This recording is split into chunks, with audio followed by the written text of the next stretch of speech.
ওয়ার্কটা বসবে, খুবই খুবই সুন্দর। সো এটা হলো ফুল কামিজের ফ্রন্ট পার্টে। এখানে আমরা চিকেন কারি পাচ্ছি, এমব্রয়ডারি পাচ্ছি, সব কিছু সুন্দর করে পাচ্ছি।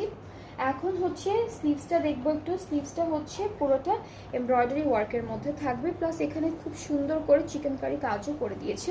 আর এই ড্রেসটারও কিন্তু ম্যাটেরিয়াল লঞ্চ আকারের মধ্যে থাকবে। সো এটা হচ্ছে স্লিভস। এটা হলো আমাদের ব্যাক পোর্শনটা। ব্যাক পোর্শনটা খুবই সুন্দর, ছিটে ছিটে এমব্রয়ডারি, আর দামানে একটা বিউটিফুল এমব্রয়ডারি প্যানেল আছে। এটা হচ্ছে আমাদের ব্যাক পার্টের নেকে যাচ্ছে, এটা আমাদের স্লিভসে অথবা দামানের বর্ডারে যাবে। সাথে দুপাট্টাটা হচ্ছে শিফনের মধ্যে, খুবই সুন্দর শিফনের উপরে একটা দুপাট্টা পাবো, যেটা হচ্ছে এভাবে ডিজিটালি প্রিন্টেড আছে। সো এটা হলো আমাদের দুপাট্টা। ট্রাউজারটাও হচ্ছে এক কালারের মধ্যে থাকবে, ক্যামব্রিক কটন। আর এই যে ট্রাউজারের নিচে কিন্তু সুন্দর chikankari and embroidery work পাবো। সো এই ড্রেসটাও খুব সুন্দর, কালারটা খুবই বিউটিফুল।